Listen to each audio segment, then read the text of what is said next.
Bonjour à tous. Un auditeur m'a écrit en me disant « L'Observateur, arrête, ça suffit. Arrête de parler de l'islam, tu n'y connais rien. Reviens à ton sujet de prédilection, les relations hommes-femmes. » Je lui ai répondu « Tu as raison. Il est temps de revenir aux fondamentaux. » Aujourd'hui donc, nous allons parler des relations hommes-femmes vues par Mohammed, le meilleur des hommes, le prophète de l'islam. Il faut savoir qu'on observe deux phases chez Mohammed. Avant 50 ans, une phase pendant laquelle il a plutôt été un homme tranquille, pour ne pas dire un homme déconstruit, un homme soumis, qui travaillait pour l'une des femmes les plus riches et les plus respectées de sa tribu, Quraysh, et qui s'appelait Khadija. Et il y a la phase après 50 ans, donc après la mort de Khadija, où il commence à enchaîner les conquêtes et à baiser tout ce qui bouge. Et c'est quelque chose d'important à comprendre concernant le prophète Mohammed et ses femmes, c'est qu'il a épousé Khadija, ou plutôt c'est elle qui l'a épousée, lorsqu'il avait 25 ans et elle 40 ans. Et elle meurt à l'âge de 65 ans, quand lui en avait 50. Et il est donc resté avec elle 25 ans jusqu'à la mort de Khadija, qui était son aînée de 15 ans. Et c'est à partir de cet instant, donc après la mort de Khadija, que Mohammed, l'homme déconstruit, quasiment féminisé jusque-là, qui travaillait pour sa femme, cette commerçante riche, puissante, respectée par sa tribu, qui lui fait confiance au départ pour gérer ses caravanes, gérer son commerce, et par la suite décide de l'épouser. Et ça, c'est un point assez intéressant à soulever pour ceux qui disent que l'islam a dignifié la femme, que les Qurayshites, donc la tribu du prophète, étaient des sauvages et que lui est venu apporter l'islam comme un élément civilisateur. C'est complètement faux. Et la vie du prophète nous prouve le contraire. Il travaillait, lui, homme, jeune homme, pour une femme, il était complètement soumis à cette femme qui, elle, était l'une des femmes les plus admirées, les plus respectées, les plus honorées de sa tribu. Et c'est là que vous voyez que tout le dogme bidon qui raconte que les Arabes étaient des sauvages, que l'islam est venu civiliser, est faux. On apprend par cette histoire, qui est une histoire islamique, que dans le désert d'Arabie, avant l'islam, il y avait des femmes commerçantes qui étaient respectées, qui étaient même admirées et qui étaient parmi les notables de cette tribu. Et l'islam n'a rien apporté de mieux à ça, et je dirais même qu'il a empiré la situation, et c'est de cela dont nous allons parler aujourd'hui. Je vais réaliser plusieurs épisodes afin de parler de ce sujet, parce que la question des relations hommes-femmes en islam touche à beaucoup de sujets controversés. La pédophilie au travers du cas de Aïcha, l'esclavage au travers du cas de Marie la Copte, la fourberie et le cas de Zainab, la femme de son fils adoptif que Mohammed lui a volé, et la barbarie par le cas de Safiya, dont Mohammed a égorgé toute la famille avant de la violer et plus tard de l'épouser. Et pour ce premier épisode, nous allons aborder la question de Aïcha, qui est déjà suffisamment dense et importante pour être traitée séparément. Ce qu'on sait du mariage du prophète à Aïcha est rapporté dans approximativement 21 hadiths authentiques. Il est donc très difficile de nier les faits, et à part le mensonge et la fourberie, rien ne peut contredire le cas Aïcha. Aïcha est la seconde épouse du prophète de l'islam, qu'il épouse 1 an après la mort de Khadija, à l'époque où il commence sa période débridée, comme je l'ai raconté. Avant l'âge de 50 ans, il faisait rien du tout. Il avait une épouse, Khadija, et il était plutôt docile. Et c'est à partir de 50 ans, à la mort de sa première femme, qu'il se découvre une libido complètement déréglée et qu'il a envie d'enchaîner les femmes. Et donc, dès 51 ans, donc à peine 1 an après la mort de Khadija, il s'intéresse à cette petite fille, Aïcha, qui est la fille de son meilleur ami, de son compagnon. Faut bien comprendre, de son nom complet, Aïcha bint Abu Bakr, n'était pas n'importe qui, c'était la fille d'Abu Bakr, un compagnon proche et ami de confiance du prophète Mohammed, et Abu Bakr est devenu plus tard le premier calife de la communauté islamique après la mort du prophète. Donc imaginez un peu votre meilleur ami qui débarque chez vous et qui demande en mariage votre petite fille de 6 ans. Et comme référence, je vais vous citer 3 hadiths parmi les 21 qui sont les plus solides, les plus authentiques que l'on puisse trouver en islam, avec une chaîne de transmission incontestable. Et ces hadiths sont rapportés par Aïcha elle-même. Il faut savoir qu'en islam, la petite Aïcha a rapporté une quantité phénoménale de hadiths. C'est la 3e, ou plutôt la 4e conteuse de hadiths. Parmi tous ceux qui ont rapporté les hadiths et la sunna du prophète, Aïcha, en termes de quantité de hadiths rapportés, arrive en 4e position. Et je vous mettrai toutes ces références en description de cette vidéo pour que vous puissiez aller lire et vérifier par vous-même, et je vous les afficherai également à l'écran. Donc on a le Sahih al-Bukhari 5134 qui nous dit « Aïcha a rapporté que le prophète l'a épousée alors qu'elle avait 6 ans, et qu'il a consommé son mariage alors qu'elle avait 9 ans. » Sahih Muslim 1422. Aïcha, qu'Allah soit satisfait d'elle, a rapporté que le prophète d'Allah l'a épousée lorsqu'elle avait 7 ans et qu'elle a été amenée dans sa maison en tant qu'épouse à l'âge de 9 ans, accompagnée de ses poupées. Et lorsque le saint prophète est mort, elle avait 18 ans. Et l'un des hadiths les plus poignants qui raconte le jour où le prophète est venu chercher la petite Aïcha, le prophète de l'islam, 54 ans, est venu chercher Aïcha qui en avait 9. Il l'a épousée à 6 ans, mais il n'est venu la prendre chez ses parents et consommer le mariage qu'à l'âge de 9 ans. Ce hadith, rapporté par Aïcha elle-même, nous dit, et c'est le hadith 3894, un hadith de Bukhari, le prophète m'a demandé en mariage lorsque j'étais une fillette de 6 ans. Nous sommes allés à Médine et avons séjourné dans la maison de Beni al-Harith bin Khazraj. Puis, je suis tombé malade et mes cheveux sont tombés. Plus tard, mes cheveux ont repoussé et ma mère, Rouman, est venue me voir pendant que je jouais à la balançoire avec quelques-unes de mes amies. Elle m'a appelé et je suis allé vers elle, sans savoir ce qu'elle voulait faire de moi. Elle m'a attrapé par la main et m'a fait me tenir à la porte de la maison. J'étais alors essoufflé, et quand j'ai repris mon souffle, elle a pris de l'eau et a frotté mon visage et ma tête avec. Puis elle m'a emmené dans la maison. Là, dans la maison, j'ai vu des femmes Ansari qui disaient « Meilleurs vœux et bénédictions d'Allah et bonne chance ». Puis elle m'a confié à elle et elles m'ont préparé pour le mariage. De manière inattendue, l'apôtre d'Allah est venu à moi dans la matinée et ma mère m'a remise à lui. Et à ce moment-là, j'étais une fillette de 9 ans. Et des hadiths qui racontent que Aïcha avait 6-7 ans lors de son mariage et 9 ans lorsque le prophète a consommé le mariage, pour parler crûment lorsqu'il a pénétré, il y en a 21. 21, c'est l'histoire la plus rapportée et la mieux rapportée de l'islam. Il est impossible de s'en échapper. Et face à ce problème assez épineux quand même pour l'islam, ce prophète qui pratique la pédophilie, beaucoup tentent de dissimuler la vérité par le mensonge, parce que je vous le dis, c'est tout ce qui leur reste. Et une rumeur véhiculée par quelques imams hypocrites et menteurs dit que Aïcha n'avait pas 9 ans en fait, elle en avait 19. Parce que les Arabes ne comptent pas les dizaines. Donc 6, ça veut dire 16, et 9, ça veut dire 19. Et je sais d'où vient ce mensonge. Je connais la source de ce mensonge. C'est une vidéo d'un hypocrite, un professeur belge converti à l'islam, et qui a véhiculé dans une conférence ce mensonge sans connaître le hadith 1422 qui met fin au débat. Parce que si les Arabes ne comptent pas les dizaines, et que 6, ça veut dire 16, et 9, ça veut dire 19, 18, ça veut dire quoi? Le hadith authentique, Sahih Muslim 1422, dit clairement, ou dans lequel Aïcha elle-même, il est rapporté par Aïcha ce hadith, c'est elle qui dit « J'avais 18 ans quand le prophète est mort ». Donc 18, ça veut dire quoi? Ça veut dire 118? Ça veut dire quoi?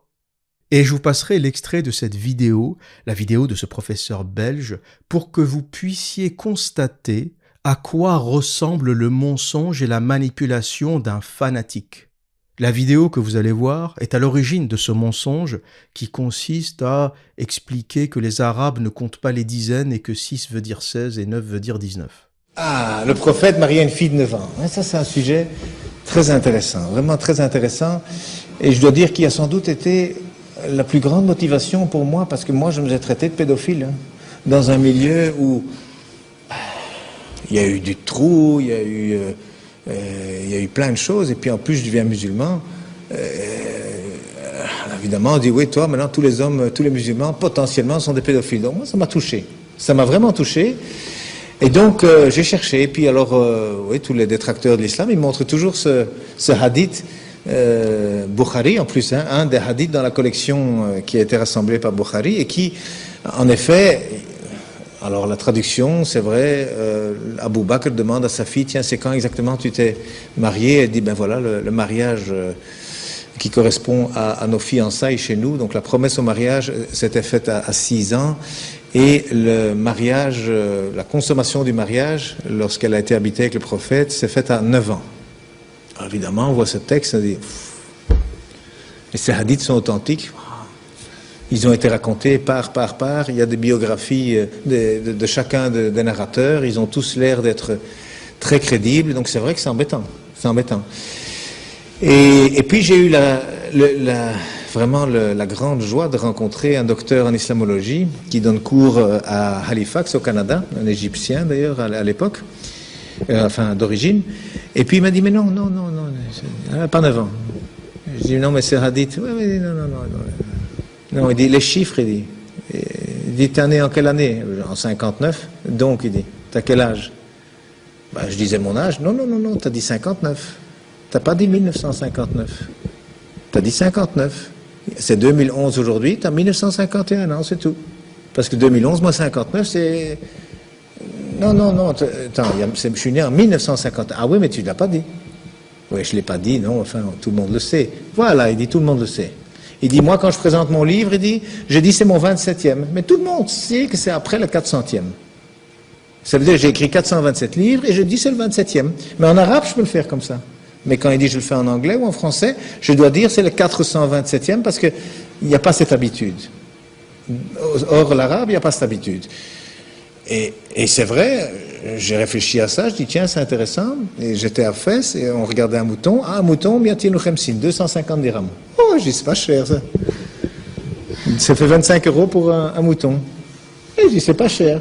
Oui, je dis, oui, moi je le prends. Et puis il me dit, oui, je donne 250. Non, c'est après les 1000 dirhams. Hein. Tout le monde sait que c'est au moins 1000 dirhams pour le mouton. Donc c'est 1250. Ah. Donc les Arabes, ils parlent après quelque chose.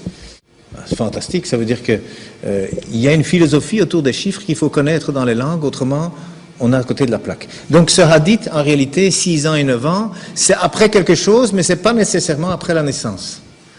C'est ça ce que j'ai appris, j'ai vérifié ça avec des professeurs arabes, et tous ils m'ont dit la même chose, oui, c'est pas sûr, 6 et 9, c'est après quelque chose dans le contexte. Et vous allez me dire, mais pourquoi ce professeur ment? Pourquoi il raconte des mensonges comme ça? Pourquoi il dit des trucs... la vérité, c'est que face à ces 21 hadiths authentiques, à part le mensonge, il n'y a rien qui va sauver l'islam. La question de la pédophilie en islam est une question centrale, est une question grave, est une question qui éventuellement pourra conduire beaucoup de gens à la quitter. Parce que qui veut être adepte d'une religion qui autorise la pédophilie? Personne, du moins personne de normalement constitué. Et donc forcément, si on ne veut pas que des millions de musulmans fuient cette religion, on est obligé de trouver des parades. Mais c'est des parades absurdes, des parades bidons. La personne qui vous dit « c'est faux, elle avait 19 ans parce que les Arabes ne comptent pas les dizaines », vous faites un copier-coller du hadith 1422 et vous lui envoyez « tiens, vas-y, lis, mange ». La fille qui a été victime de cette pratique raconte elle-même qu'elle avait 18 ans lorsque le prophète est mort et qu'elle avait 7 ans lorsqu'il l'a épousée. Il y a une petite divergence pour l'âge du mariage, 6 ans, 7 ans, mais on sera d'accord, ça fait pas une très grande différence. Par contre, pour l'âge de la consommation du mariage, 9 ans, là, il n'y a aucun doute, tous les hadiths convergent. Celui qui commence à vous raconter des bêtises, vous lui envoyez ce hadith et vous lui dites « vas-y, tiens, mange et essaye de m'expliquer, puisque les Arabes ne comptent pas les dizaines, que veut dire 18 ? 118 ? 218 ? » Et la quantité d'aberrations et de bêtises qu'on entend dans cette vidéo est phénoménale. Le mec, il part dans tous les sens. Déjà, il nous explique que les Arabes ne comptent pas les dizaines. Moi, je réponds, pour un peuple de commerçants, c'est un peu étonnant quand même. Tu nous racontes que les Arabes ne savent pas compter alors qu'ils géraient des caravanes, ils faisaient du commerce avec les Perses, avec les Byzantins, les caravanes allaient jusqu'en Syrie, hein, quand tu regardes la distance de la Mecque ou de Médine jusqu'en Syrie, et ça venait de bien plus loin. Bon, on peut conclure qu'ils savaient à peu près gérer le commerce. Hein. Donc toi qui m'expliques qu'ils savent pas compter, déjà il y a un petit souci.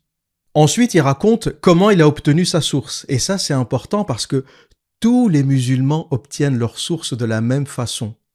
Il raconte qu'en fait, ce qu'il a fait, c'est qu'il est allé voir un islamologue égyptien qui donne des cours au Canada. Ça, c'est intéressant. Il n'a pas dit « j'ai lu ».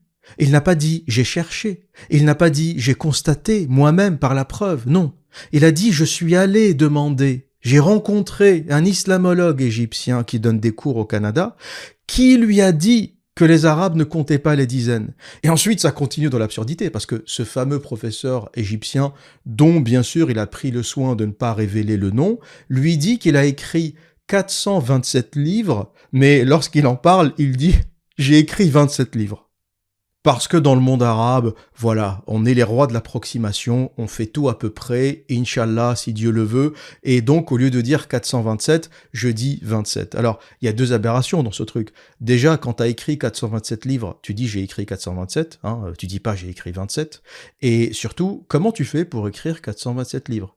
Même si tu écris un livre par an, il te faut 427 ans. Tu m'expliques comment ce mec a pondu 427 livres? Il dit, moi, quand je présente mon livre, je dis c'est mon 27e. Mais tout le monde sait que c'est après le 400e. Ça veut dire que j'ai écrit 427 livres et je dis c'est le 27e. Mais en arabe, je peux le faire comme ça. Le gars, il est professeur, il balance ça dans une conférence. J'ai rencontré quelqu'un qui a écrit 427 livres. Ah bon? 427 livres, tu devrais être une star mondiale. Par contre, comme il est pudique, et que dans le monde arabe, on fait les choses à peu près, il dit j'en ai écrit 27. Et ce gars-là t'explique que Aïcha avait 19 ans et tu l'écoutes. Tu manges. Miam miam, c'est bon, j'ai pas besoin de vérifier. Et après, il conclut son argumentatif avec je suis allé au marché de Fès, il y avait un mouton, j'ai dit combien, on m'a dit 250, moi j'étais content, j'allais payer, puis on m'a dit non, c'était 1250, parce que les Arabes parlent après quelque chose. Donc, quand on dit dans le monde arabe 250, ça veut dire 1250. Du foutage de gueule intégral. Moi, pour vérifier la source, ça m'a pris un peu de recherche, mais une fois que j'ai trouvé le hadith, c'est bon, je l'ai lu et j'ai besoin de rien d'autre, ni d'un professeur canadien, ni d'un savant musulman égyptien, j'ai besoin de rien d'autre. Un hadith Sahih, 1422, noir sur blanc, elle avait 18 ans quand le prophète est mort. Terminé, il n'y a plus à tortiller du cul. Qu'est-ce que tu me racontes? Les Arabes savent pas compter, il a écrit 427 livres, mais il dit qu'il en a écrit 27. C'est quoi toutes ces histoires que tu es obligé de raconter pour justifier et cacher la pédophilie, qui est l'un des sujets les plus épineux et les plus problématiques en islam aujourd'hui? Et la raison de toutes ces manœuvres, de tous ces imams, ces savants qui essayent de modifier un peu l'histoire en vous disant mais non, c'est pas 9, c'est 19. J'ai entendu un imam dire c'est 24. Lui, il avait aucune justification par contre. Hein. Il a sorti ça comme ça, 24. Il a même pas essayé de camoufler ou de mentir ou de bricoler un truc du type les Arabes comptent pas les dizaines. Il a balancé 24 et voilà, tu prends. En se disant personne ne va vérifier parce qu'il est convaincu que les adeptes de cette religion ne lisent pas, donc tu leur dis ce que tu veux. Et à part le mensonge, il n'y a rien qui peut sauver l'islam aujourd'hui. C'est pour ça que de plus en plus, on va voir ces aberrations, ces mensonges, ces déformations de l'histoire. On va voir ce genre de choses. Donc ceux qui veulent défendre l'islam aujourd'hui, ils sont 1, obligés de mentir, 2, ils sont obligés de devenir racistes, parce que ça veut dire quoi, les Arabes ne savent pas compter? Si c'est pas du racisme, c'est quoi? Ça veut dire quoi? Les Arabes, c'est de l'approximation, ils savent pas compter, ils comptent pas les dizaines. C'est une forme de racisme. Tu dis que ce peuple n'est pas sérieux. Et pour pousser le vice encore plus loin, il y a un auditeur qui a mis un commentaire, qui a laissé un commentaire en bas de l'une des vidéos consacrées à l'islam, où il m'a écrit « Ne rapporte pas ce que dit Al-Bukhari, n'écoute pas Al-Bukhari, c'est un sale ouzbek ». Quand j'ai lu ça, je me suis dit, c'est quoi le problème? T'as un problème avec les Ouzbeks? Al-Bukhari est ouzbek? Oui, Comme tous les savants de l'islam, il faut savoir que toute l'histoire islamique, que ce soit Al-Bukhari, Muslim, Al-Tabari, ils sont tous de la région Iran-Ouzbékistan, c'est des Perses. Al-Bukhari est un Perse, Muslim est un Perse, Al-Tabari qui a écrit toute l'histoire islamique vient du Tabaristan, qui est une région au nord de l'Iran, qui se situe au bord de la mer Caspienne. Et d'une façon générale, tous les gens qui ont réfléchi, qui ont pensé, qui ont écrit, qui ont transmis l'islam sont des Perses. Les Arabes n'ont quasiment rien fait. Toute l'érudition, la précision de l'islam est perse. Même Al-Khawarizmi, quand les gens disent les Arabes ont inventé l'algèbre, ils ont inventé le chiffre 0, c'est faux. C'est de l'appropriation culturelle. Al-Khawarizmi est un Perse. Lui aussi vient de la région Ouzbékistan, et tout ça, ça se passe, grosso modo, pour faire un peu de géographie, nord de l'Iran, sud-ouest de l'Ouzbékistan, on est au bord de la mer Caspienne. Et donc, s'il faut rejeter tous ceux qui ne sont pas arabes, ben il reste plus rien de l'islam. Tu vires Al-Tabari, tu mets l'histoire à la poubelle. Tu vires Al-Bukhari, tu mets tous les hadiths, toutes les histoires de l'islam à la poubelle. Il reste plus d'islam. Si tu veux aller sur ce terrain, moi je te suis. Si tu me dis il faut rejeter tout ça, à ce moment-là, bon ben on en a fini. Il n'y a plus d'islam, c'est terminé. Et je me suis dit, vous imaginez aujourd'hui ce que font les gens pour défendre l'islam ? Ils sont obligés de mentir. Ils sont obligés d'insulter. Ils sont obligés de devenir racistes, parce que oui, c'est du racisme. Al-Tabari est ouzbek, et alors ? Al-Bukhari est ouzbek, et alors ? C'est quoi ton problème avec les ouzbeks ? Si t'étais un vrai musulman, t'accepterais que tout ce qui est produit par la Oumma, c'est un savoir musulman. Pourquoi tu commences à faire la différence ? Maintenant que ça ne te plaît plus, maintenant qu'on commence à voir des contradictions et des problèmes, tu commences à accuser les autres de ne pas être vraiment ou complètement musulmans parce qu'ils ne sont pas arabes. Donc il y a quoi ? Il y a que les Saoudiens qui sont vraiment, vraiment musulmans et tous les autres, c'est des fraudes. Mais encore une fois, ils sont obligés de faire ça et vous verrez de plus en plus d'attaques contre Tabari, contre Al-Bukhari, contre Muslim. Bientôt, ils vont aussi rejeter Al-Khawarizmi. Ils vont dire c'est un Iranien. Les mathématiques, c'est pas arabe en fait. C'est des Perses. Les Perses, c'est des chiites. Faut pas les écouter. Ils racontent n'importe quoi. Et vous verrez de plus en plus ce genre de choses parce qu'ils n'ont plus le choix. L'odeur du caca est de plus en plus forte. Lorsqu'on ouvre les livres et qu'on voit 21 hadiths qui parlent de pédophilie, c'est plus possible, il n'y a plus d'autre choix. Et finalement, où tu tombes dans ce délire, une forme de délire conspirationniste, parce que c'est ça qui se passe. Il y a une espèce de conspiration qui dit que Al-Bukhari a volontairement raconté de fausses choses, etc. Mais vous comprenez que c'est une forme de fuite. Ils ne savent pas qu'en critiquant Al-Bukhari, Al-Tabari, ils sont en train, quelque part, de détruire l'islam. Parce que toute l'histoire islamique a été rapportée par ces gens-là. Donc faites-le si vous voulez. Procédez à la destruction de Al-Bukhari, procédez à la destruction de Tabari, mais en agissant ainsi, vous ne le savez pas, mais vous êtes déjà en train de détruire l'islam. Parce que ces gens-là, que ça te plaise ou pas, qu'ils soient perses, ouzbeks ou pas, ils ont écrit l'islam. Tout ce qu'on sait de l'islam vient d'eux. Donc l'islam partira avec eux. Ce qu'on appelle la sunna a été écrit et rapporté par eux. Ce qu'on appelle l'islam sunnite, qui repose sur la sunna, qui sont donc les habitudes et les pratiques du prophète, ont été rapportés par Tabari, Muslim et d'autres.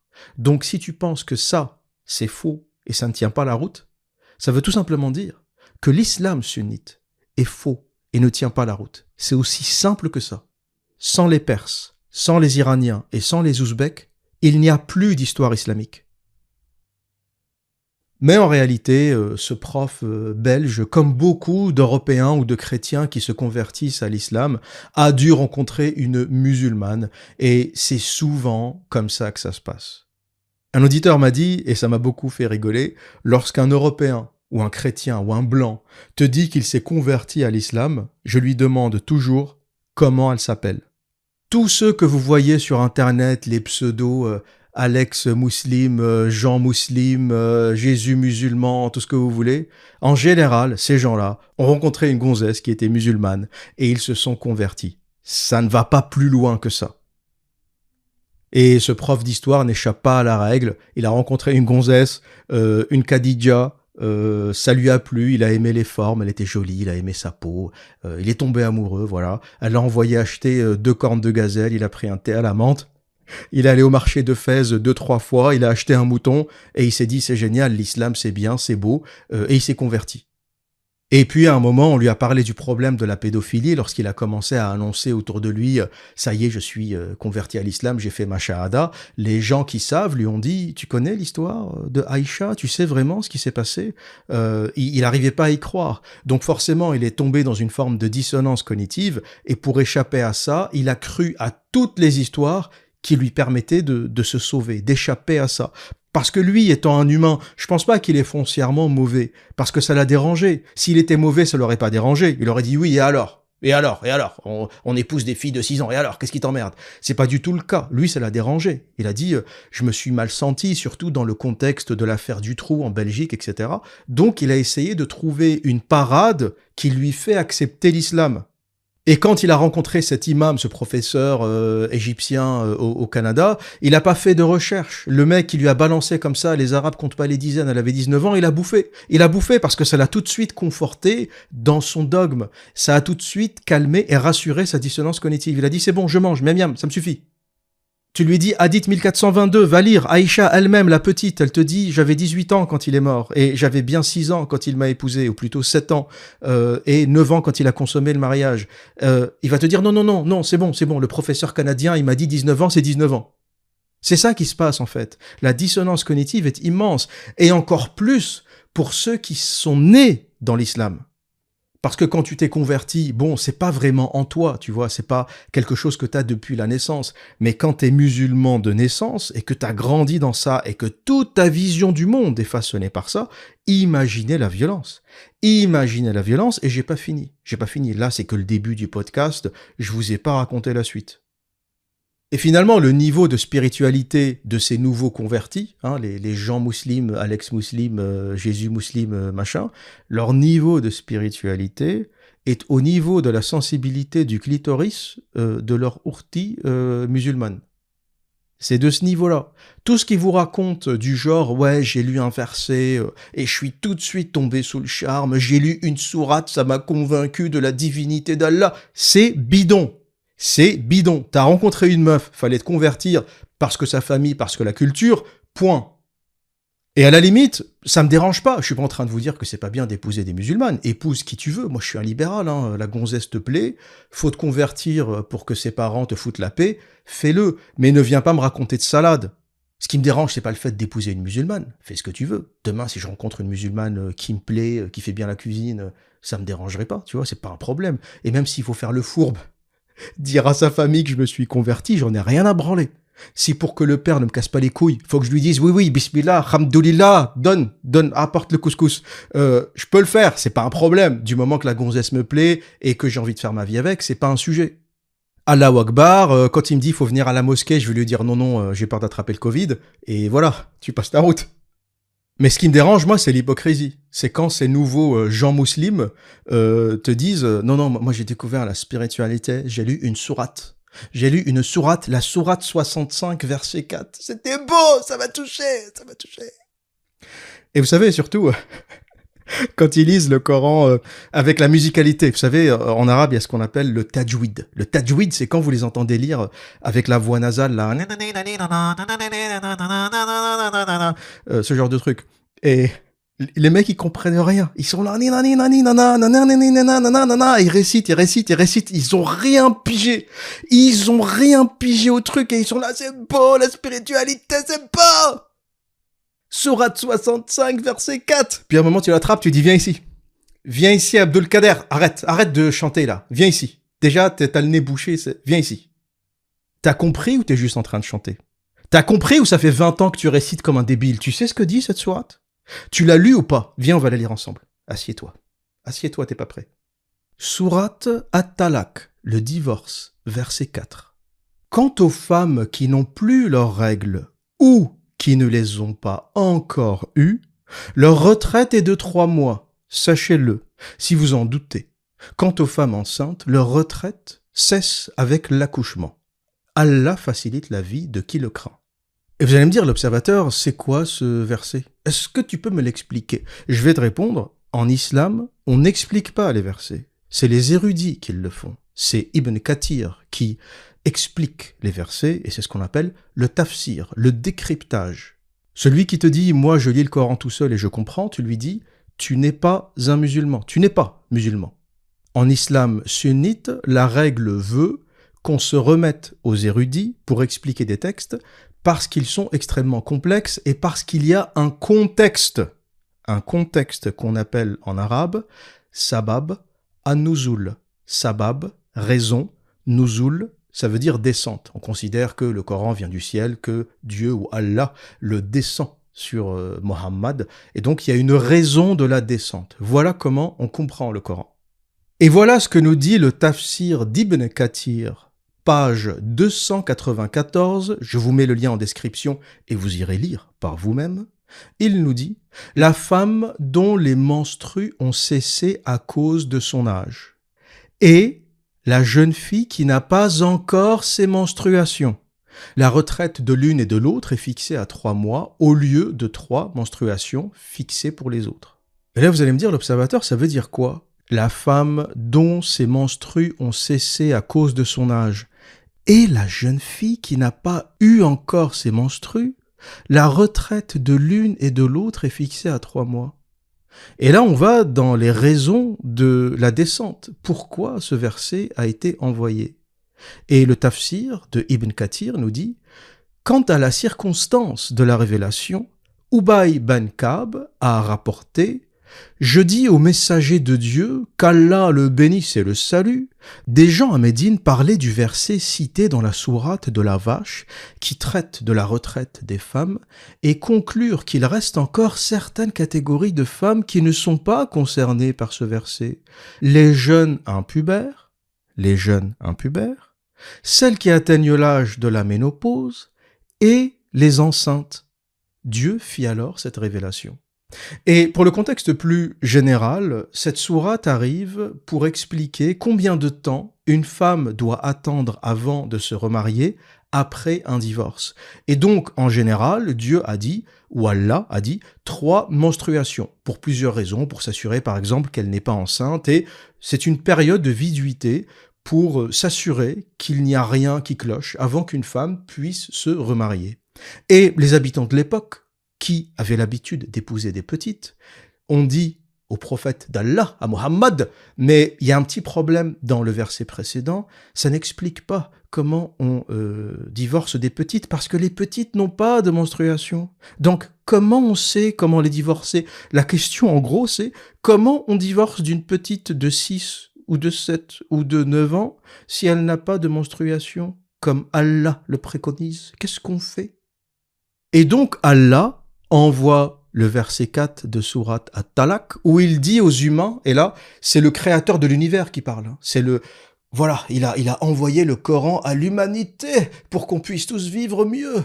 Il dit, Allah dit, quant aux femmes qui n'ont plus leurs règles, ou qui ne les ont pas encore eues, on parle des petites prépubères, leur retraite est de 3 mois. Voilà la réponse qu'a donnée Allah. Allah, le créateur de l'univers, n'a pas dit « Non, mais les petites, vous les épousez pas, c'est quoi vos conneries? C'est quoi cette question de comment je fais pour divorcer d'une petite ?» Si c'était vraiment le créateur de l'univers, il aurait dû savoir que plusieurs années plus tard, le mariage des petites filles serait interdit. Mais c'est pas Allah qui écrit, vous avez bien compris. C'est un groupe de débiles autour d'une table qui raconte ce qui se faisait au 7e siècle. Voilà comment on en arrive à cette aberration. Et encore une fois, beaucoup essayent de camoufler ce verset, essayent de mentir en disant que celles qui n'ont pas de menstruation, c'est la ménopause ou c'est celles qui ont des problèmes hormonaux. Il y a toujours cette espèce de tortillage de cul chez le fan club d'Allah pour essayer de protéger cette aberration. Il n'y a rien à protéger. Ibn Kathir, le plus grand érudit de l'islam, le gars qui a tout expliqué. C'est une institution dans les pays musulmans. Il se repose sur le tafsir de Ibn Kathir. C'est ce tafsir-là, c'est ce texte-là que vous avez sous les yeux qui permet aux Afghans d'épouser des petites filles. Quand on dit les Afghans sont extrêmes, non, ils sont pas extrêmes. Ils appliquent le Coran, Surat at-Talaq, verset 4. Ils l'appliquent à la lettre. Et Ibn Kathir te dit, des gens à Médine parlaient du verset cité dans la sourate de la vache qui traite de la retraite des femmes et conclure qu'il restait encore certaines catégories de femmes qui ne sont pas concernées par ce verset, dont les jeunes impubères, celles qui atteignent l'âge de la ménopause et les femmes enceintes. Et Dieu fit alors cette révélation qui est Surat at-Talaq, verset 4. Voilà le contexte. Vous imaginez un peu le délire? Il y a une première sourate ou un premier verset dans Surat al-Baqarah qui explique comment divorcer des femmes et qui explique la question des 3 menstruations. Les gens viennent, toc toc toc, Mohammed sort de là, explique-nous. Il y a un petit problème, on a lu la sourate, il y a un petit problème. Tu dis 3 menstruations, mais moi j'ai épousé une petite fille de 6 ans, elle n'a pas de menstruation et je veux la divorcer. Comment je fais? Mohammed, il va dans sa grotte, il s'écrit un petit texte à lui-même, il se récite un petit texte, et il invente que c'est Gabriel qui est venu lui dire tout ça. Il revient en courant avec sa djellaba. Les mecs, assis, tout le monde assis. Je vais vous raconter la révélation d'Allah. Alors pour les petites filles, écoutez bien, les petites filles qui n'ont pas encore, tous ceux qui ont dans l'équipe là, qui ont épousé des enfants, des bébés, il faut attendre 3 mois. Voilà. Comme Dieu, Allah, est miséricordieux, on sait qu'elles n'ont pas de règles, hein, c'est normal, elles sont prépubères, donc, faut attendre 3 mois. Voilà, merci, à plus, je retourne, il y a Aïcha qui m'attend. Donc toi, qui m'écoutes et qui récite le Coran comme un débile, quand t'atteins la page de Surat at-Talaq, divorce, verset 4, rappelle-toi, souviens-toi que ce que tu lis, c'est une réglementation de la pédophilie. Souviens-toi que ce que tu es en train de lire, c'est Allah qui t'explique comment on divorce des petites filles. Si Dutroux le savait, si les pédophiles belges le savaient, ils se seraient tous convertis à l'islam. Et ils auraient dit au juge, mais c'est ma religion, voilà, dans ma religion, Allah te dit tu peux divorcer des petites filles. Donc voilà, si les pédophiles savaient, je pense qu'ils se seraient tous convertis à l'islam. Je le dis, je le déclare, si vous ne le savez pas, l'islam est une religion pédophile. T'en fais ce que tu veux, tu gardes, tu jettes. T'en fais ce que tu veux. Moi, ce que je délivre, c'est de l'information, et ce n'est même pas moi qui parle. C'est Aïcha qui parle, elle raconte son histoire. C'est Al-Bukhari et Muslim qui parlent, donc ils rapportent l'histoire d'Aïcha. Et c'est Allah qui parle, c'est le Coran, Surat at-Talaq, numéro 65, verset 4. Et c'est Ibn Kathir qui parle dans son tafsir, page 294, que je vous mettrai en description de cette vidéo, qui explique clairement Sabab an-Nuzul, la raison de la descente ou la raison de l'envoi, qui explique le contexte, et qui te dit pourquoi Allah a fait ce rappel. Et, quitte à me répéter, parce que c'est tellement important qu'il faut le dire, le contexte de cette sourate, c'est les gens de Médine, parce qu'à ce moment-là, le prophète avait déjà déménagé, il avait fait sa hijra, il est parti à Médine, sont venus le voir et ils lui ont dit « Monsieur le prophète, moi je veux divorcer de la gamine, comment je fais? Elle n'a pas encore ses règles, elle a 9 ans, qu'est-ce que je fais ?» Le prophète lui a dit « T'attends 3 mois. » Voilà, 21 hadiths, une sourate, le tafsir ou les tafsirs, parce qu'il y en a d'autres, qui vous explique que c'est une religion pédophile. Et toi, tu viens tortiller du cul avec « elle avait 19 ans, c'est pas vrai, je suis pas d'accord, t'es un menteur ». Et je vous le dis aujourd'hui, pour défendre l'islam, il vous reste 2 choses. Le mensonge, donc mentir tout simplement, vous dites que c'est pas vrai et vous mentez. Après, une fois qu'on est dans le mensonge, on raconte ce que tu veux. Et il vous reste le racisme, parce que ça, c'est une carte que vous serez obligé de raconter. Tabari est un Perse, Bukhari est un Ouzbek, il vous reste que ça en fait, le mensonge et le racisme. Ou encore, les Arabes ne savent pas compter, ils comptent pas les dizaines, c'est tout ce qui vous reste. Et un autre argument qui revient souvent, parce que même quand tu as balancé ça aux islamistes, aux fous d'Allah, ça ne leur suffit pas. Ils viennent te voir en disant « L'observateur, pourquoi tu parles pas de la pédophilie en Europe? Il y a plein de pédophiles en Europe, hein, t'en parles jamais, t'as peur !» Mais oui, il y a des pédophiles en Europe. Mais est-ce qu'on a érigé Dutroux, Jacques Dutroux? Est-ce que c'est devenu une star nationale? Est-ce que, comme le prophète Mohammed, il est adulé par des millions de gens? Non, c'est un criminel. Il est en tôle. Oui, on a des pédophiles en Europe, mais on n'en fait pas des stars. On les punit, on les traque, on les met en prison. On n'en fait pas une religion. C'est tout ce qui vous reste comme argument. L'observateur, oui, le prophète de l'islam est un pédophile, mais pourquoi tu parles pas des pédophiles européens? J'en parle pas parce qu'on fait notre travail. On les traque, on les pourchasse, on les met en prison lorsqu'on les attrape. On les glorifie pas, on n'en fait pas une religion, on n'en fait pas un livre. Le problème de l'islam, c'est pas que il y a 1400 ans, un mec a épousé une fille de 6 ans. Il y en a plein qui le faisaient. Pourquoi on n'en parle jamais? Même les compagnons du prophète l'ont fait. Mais pourquoi on n'en parle jamais? Parce que c'est des humains qui ont fait des erreurs, ce ne sont pas des prophètes. Le problème de Mohammed et le problème de l'islam et de la parole de Dieu, c'est qu'on dit qu'elle est valable en tout temps et en tout lieu.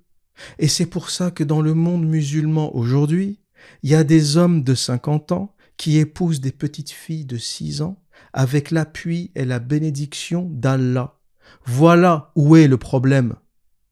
Dans la sourate 33, verset 21, Allah nous dit « En effet, vous avez dans le messager de Dieu un excellent modèle à suivre pour quiconque espère en Dieu et au jour dernier et invoque Dieu fréquemment. » C'est ça le problème.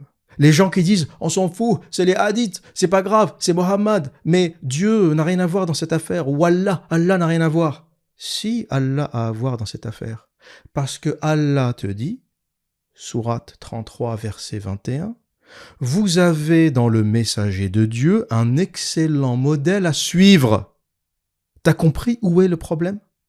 Mohammed n'est pas un cas isolé. C'est pas un Jacques Dutroux qui a fait une bêtise et qu'il faut choper et mettre en tôle. C'est un modèle suivi par des millions, des centaines de millions d'individus sur Terre. Voilà où est le problème. L'autre problème est que le Coran est valable en tout temps et en tout lieu. Ça veut dire que Allah te dit que pour les 10 000 ans à venir, vous pourrez vous marier, épouser des petites filles et consommer le mariage sans aucune restriction, parce que Allah t'explique comment divorcer des filles prépubères. Donc il n'y a pas de limite. Ça va de la naissance à l'âge de la puberté. Il ne donne aucune limite d'âge. Et ça rend la chose encore plus grave. Allah te dit, si tu veux divorcer des filles prépubères, tu attends 3 mois.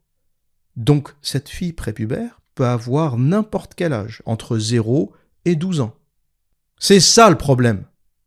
Et ce taré, ce fou de la Mecque, que tout le monde considérait comme un fou. Encore une fois, le mythe qui raconte que c'était tous des fous, des malades, est faux.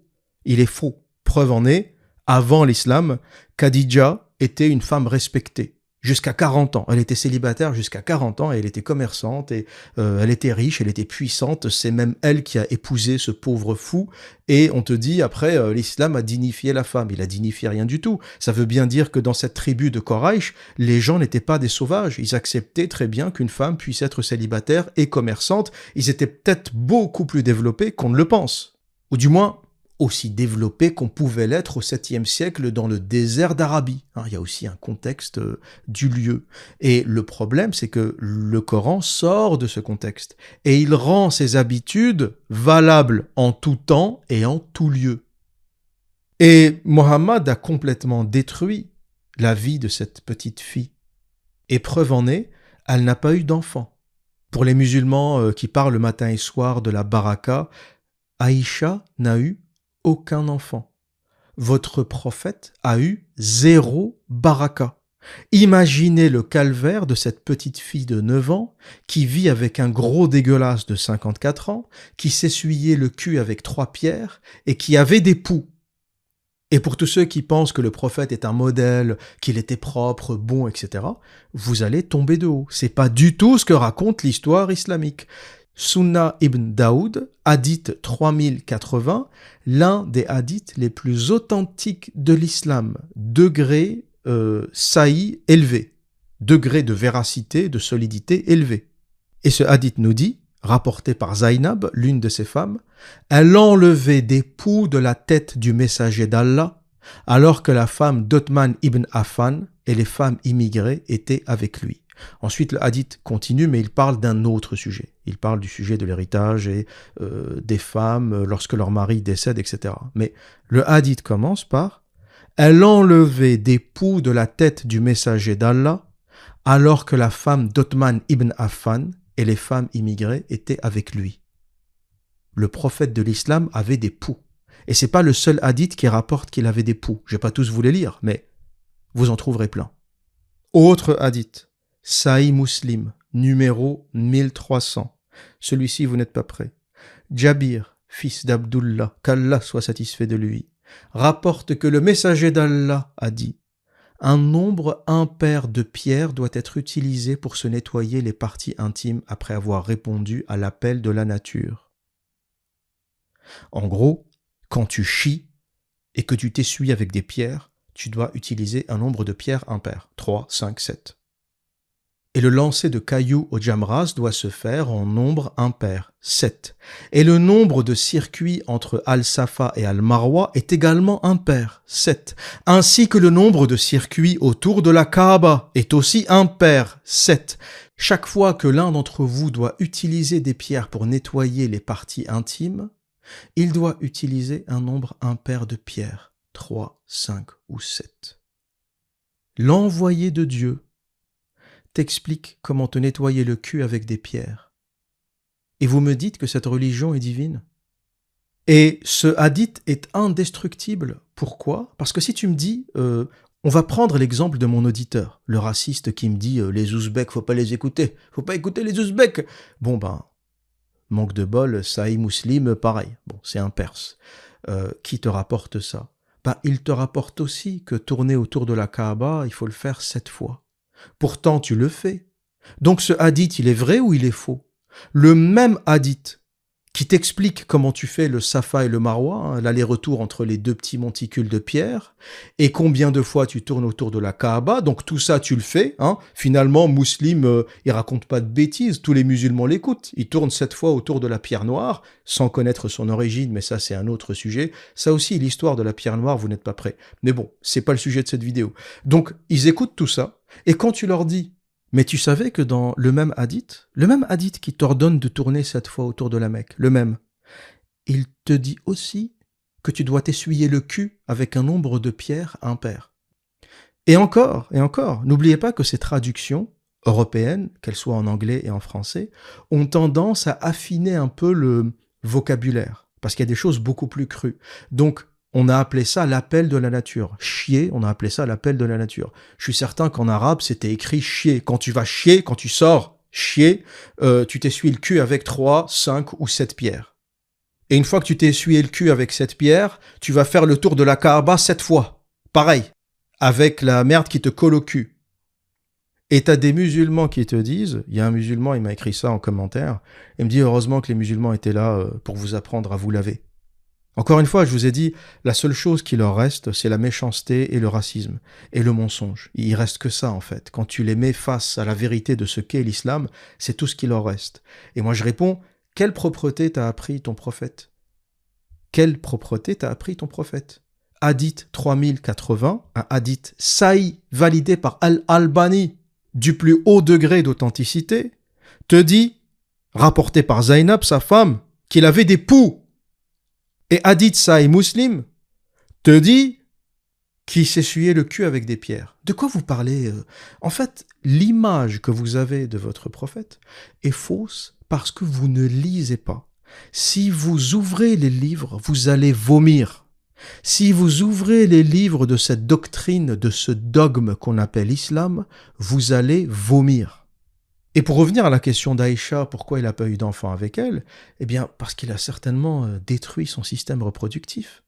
Il la tripote depuis l'âge de 6 ans, parce qu'il y a aussi d'autres textes dans l'histoire de Tabari qui expliquent qu'il l'a épousée à 6 ans, mais il allait lui rendre visite jusqu'à l'âge de 9 ans, avant qu'il la prenne, et qu'il faisait des choses, qu'il la tripotait. Qu'il n'arrivait pas à commettre l'acte sexuel parce qu'elle était trop petite, mais il y allait, il l'a visité et il l'a tripoté. Et c'est à 9 ans qu'il a commis l'acte sexuel. Mais vous pensez que ce gros dégueulasse n'a pas détruit quelque chose? Pourquoi on interdit ce genre de relation? Pourquoi? Parce que on a vu ce que ça donne. On a vu ce que ça donne. Pourquoi la pédophilie est interdite? Ça ne vient pas de n'importe où. C'est basé sur des faits scientifiques. Je trouve pénible rien que l'idée d'en parler. Il y a des médecins qui ont fait des autopsies après des crimes et qui ont vu dans quel état étaient les enfants. Ça a généré des hémorragies internes. Des enfants sont morts parce que leur corps n'est pas fait pour ça. Le corps d'un enfant n'est pas fait pour ça. Voilà pourquoi on interdit ça. Et Aïcha n'a pas eu d'enfant parce que son corps n'était pas fait pour ça. Les musulmans qui disent oui, mais c'est pas grave, c'est sa femme. D'où c'est pas grave? Elle ne lui a donné aucun enfant. Ça vous pose pas de question, ça? C'est la femme avec qui il est resté jusqu'à la fin de ses jours.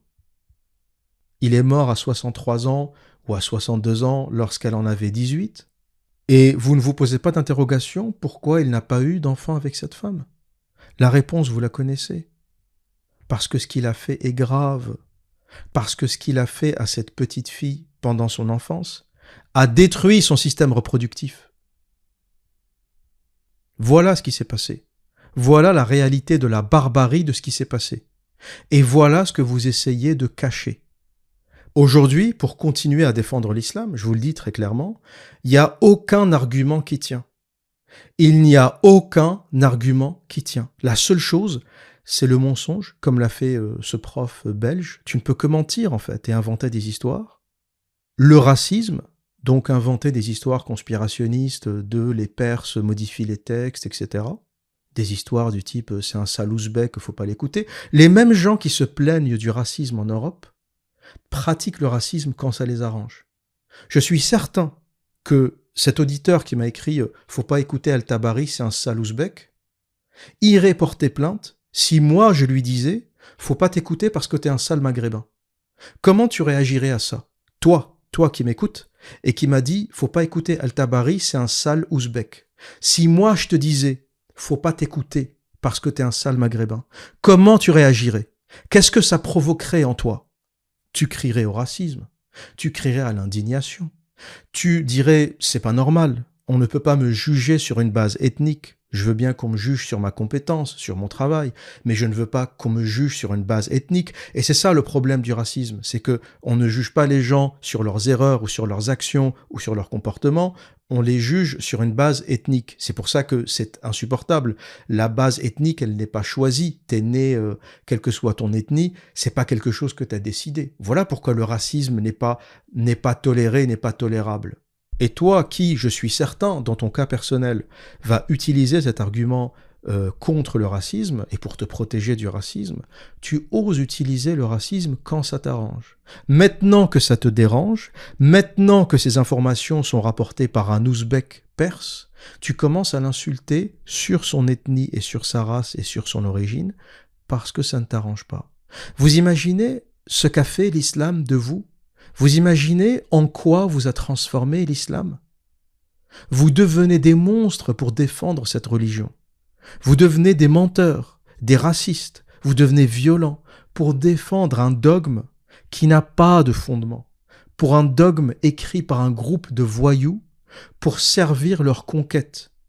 Lorsqu'on s'intéresse à l'islam historique, parce que tout ça c'est le dogme, tous ces écrits sont des écrits rapportés par le dogme. Ce que je vous raconte et ce que je critique, c'est la mythologie. On n'a pas encore abordé la question de l'islam historique. Qu'est-ce que c'est réellement? Comment ça a été créé et pourquoi ça a été créé. Et là, c'est un autre sujet, et les sources qu'on va utiliser sont des sources historiques. Ce ne sont pas des sources religieuses, ce n'est plus Al-Tabari, ce n'est plus Ibn Kathir, ça va être des écrits romains, des écrits grecs, des écrits latins, des écrits perses non islamiques, des écrits nazaréens, juifs, qui vont nous raconter ce qu'était réellement la création de l'islam. Et en réalité, il n'y a rien de bon chez cet individu autoproclamé prophète. Tout ce que vous pensiez savoir est faux. On se souviendra de l'islam comme de l'une des plus grandes arnaques du millénaire. L'effondrement de l'islam sera terrible. Rien à voir avec le christianisme, ça sera terrible. Pourquoi? Parce que la quantité de bêtises et d'erreurs et de contradictions dans ce dogme est immense. Un prophète qui est sale, qui a des poux, qui s'essuie le cul avec 3 pierres, qui épouse des petites filles, qui a des esclaves, qui vole, qui tue, qui égorge. Il n'y a rien de bon dans cette personne, dans ce prophète autoproclamé, dont le nom n'est même pas Mohammed. Mohammed est un titre qui veut dire le bien-aimé. C'est pas son vrai nom, on ne sait pas comment il s'appelle. Il y a plein de pièces historiques dans lesquelles il y a marqué Mohammed ou sur lesquelles il y a marqué Mohammed, alors que c'est des pièces chrétiennes, byzantines, perses, zoroastriennes, et Mohammed veut dire le bien-aimé, c'est tout. Mais on ne sait pas si c'était une personne, un groupe de personnes, un calife. On n'a pas de précision sur cet individu, si c'était un individu. Et aujourd'hui, pour être clair, défendre l'islam, c'est défendre la pédocriminalité. Il n'y a aucun doute là-dessus. Je vous ai cité toutes les sources, y compris les sources du Coran, Sourate At-Talaq, verset 4. Allah et son prophète autorisent et réglementent le mariage des petites filles prépubères sans limitation d'âge. La seule indication, c'est prépubère, donc avant la puberté. Mais tu fais ce que tu veux, du bébé jusqu'à 12 ans. Toute personne qui dit le contraire est un menteur. Et pour conclure, je vais citer Albert Camus, qui est l'un des auteurs qui a le mieux résumé le problème religieux et le problème du dogme d'une façon générale. Et ça constituera une réponse à tous ceux qui me disent l'observateur, tu critiques jamais le christianisme, tu critiques jamais le judaïsme, tu fais une focalisation sur l'islam. Et je réponds toujours à cette question, comment passer après Nietzsche et Camus?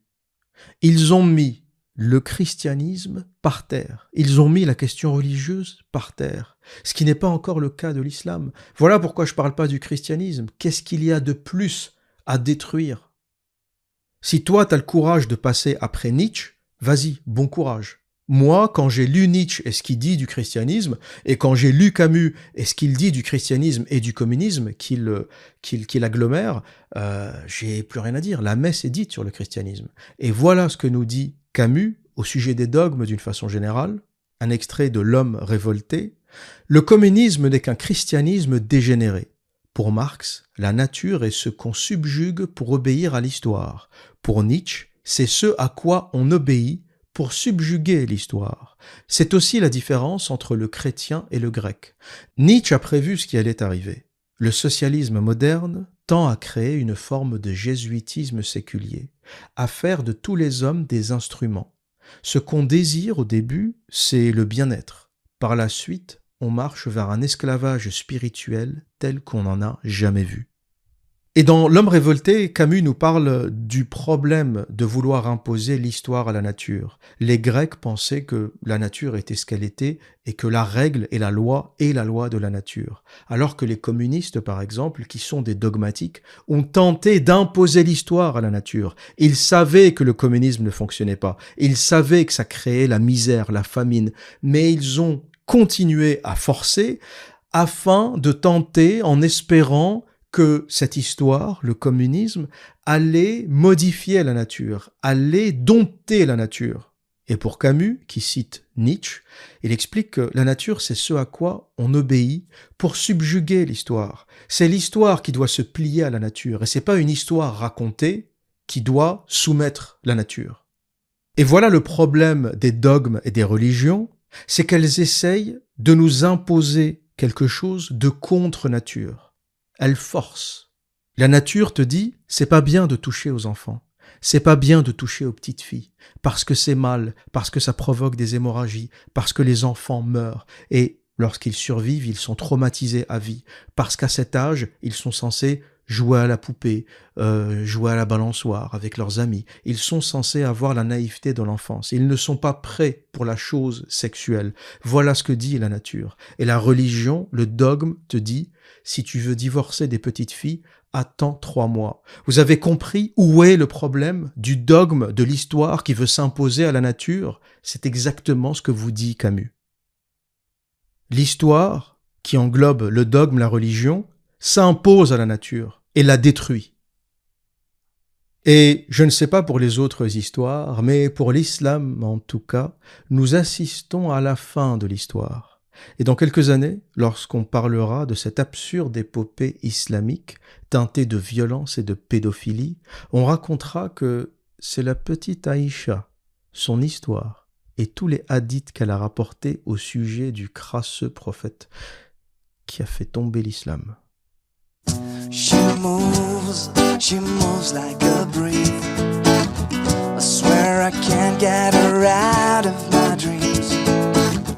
To have her shining right here by my side, I'd sacrifice all them tears in my eyes. Oh, Aisha, Aisha, passing me by. Aisha, Aisha, my. Aisha, Aisha, smile for me now. Aisha, Aisha, my. Comme si je n'existais pas. Elle est passée à côté de moi, sans un regard des reines de Saba. J'ai dit Aisha, prends tout est pour toi. نبريك عيشة والموت عليك. حاديك سيد حياتي وحبيت. انتي عمري وانتي حياتي. تماني تنعيش مأخر انتي. Aïcha, Aïcha, écoutez-moi. Aïcha, Aïcha, t'en vas pas. Aïcha, Aïcha, regarde-moi.